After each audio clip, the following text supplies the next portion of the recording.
तो दर्शकों, अब फिलहाल हम हैं आध्यात्मिक प्रदर्शनी के अंदर और यहाँ पर हमारे साथ आध्यात्मिक प्रदर्शनी के एक सेवादार भी जुड़ चुके हैं। आइए जानते हैं कि वो जो आने वाले श्रद्धालु हैं उनको कैसे ये प्रदर्शनी घुमाते हैं, किस प्रकार से अपनी सेवाएं करते हैं। आइए जानते हैं। नमस्कार जी। नमस्कार सर। क्या नाम है आपका और आप कहाँ से आए हैं? मैं सुलेखा दासी नाम है मेरा। मैं पटना साइड से बिलोंग करती हूँ, पटना बिहार साइड से। अपनी जो सेवाएं हैं आपकी यहाँ पर एज अ वॉलंटियर, तो आप हमारे दर्शकों को बताएं कि आपकी सेवाएं क्या क्या हैं। देखो, ये प्रदर्शनी है ना, ये परमात्मा चारों युग में आकर मिलते हैं। ये शास्त्र वेद प्रमाण करता है, परमात्मा जब भी आते हैं उन्हें कुमारी गाय के दूधों से परवरिश होता है। तो ऐसे ही गरीबदास जी महाराज जो संत गाँव छुड़ाने के थे, गाँव छुड़ाने के जो उनको पूर्ण परमेश्वर मिले थे और आज के ही दिन उन्हें सतलोक दिखा कर आए।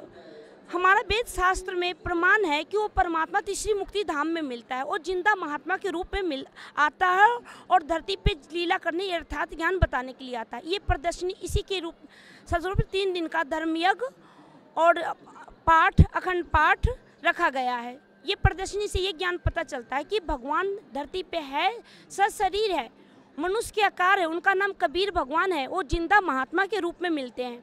जो भी इस प्रदर्शनी को देखते हैं उनके और उस नाम दीक्षा ज्ञान समझ कर लेते हैं, उनके हर प्रकार के कष्ट दूर होते हैं और लाभ मिलता है।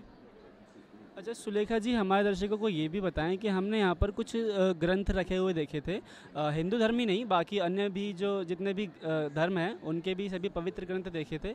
तो उनको इस प्रदर्शनी में रखने का क्या उद्देश्य है, एक बार हमारे दर्शकों को ये भी बताएं आप। देखो, संसार के लोग हैं ना, विचलित हो गए, अपने शास्त्र वेदों को खोल के नहीं देखते, एकदम से हाथ उठाते हैं। सब सोचते हैं कि हमें ज्ञान है। कोई तो जैसे कोई इंग्लिश आता है तो हिंदी नहीं आता, किसी को हिंदी आता है तो इंग्लिश नहीं आता। ऐसे ही शास्त्र वेद इसलिए प्रमाण लिखा कि जो हमारा जितनी होली बुक है, 4 वेद 18 पुराण, सभी सदग्रंथों में प्रमाण है कि वो कबीर परमात्मा है जो जिंदा महात्मा के रूप में धरती पे आता है। 3 चरण में मिलता है। एक तो अच्छी आत्मा को आकर मिलता है और दूसरी वो सतलोक में रहता है, मुक्ति धाम में रहता है, जिसकी कुमारी गायों से परवरिश होता है। ये हमारा वेद शास्त्र सभी में प्रमाण दिखाया जाता है ताकि लोगों को दिल डटे, जो आने वाले श्रद्धालुओं हो उनको परमात्मा पर विश्वास हो और वो अपने होली बुक को देखकर, प्रमाण देखकर उनका विश्वास जागे कि सही में ऐसा लिखा हुआ है हमारे सदग्रंथ में, होली बुक में। तो दर्शकों, जैसा कि मैं आपको बता दूं, सुलेखा जी ने हमें बताया है कि ये जो आध्यात्मिक प्रदर्शनी है वो संत गरीबदास जी महाराज जी के बोध दिवस के उपलक्ष्य में लगाई गई है कि कैसे उनको कबीर परमात्मा मिले। और यहाँ पर जो सदग्रंथ हैं वो सिर्फ इसलिए रखे गए हैं कि जो भी लोग ये विश्वास नहीं करते हैं कि कबीर ही परमात्मा है, और सारे वेद ग्रंथों में ये प्रमाण है कि सिर्फ कबीर ही परमात्मा है, और संत रामपाल जी महाराज जी भी अपने सत्संगों में ये बताते हैं कि कबीर ही परमात्मा है।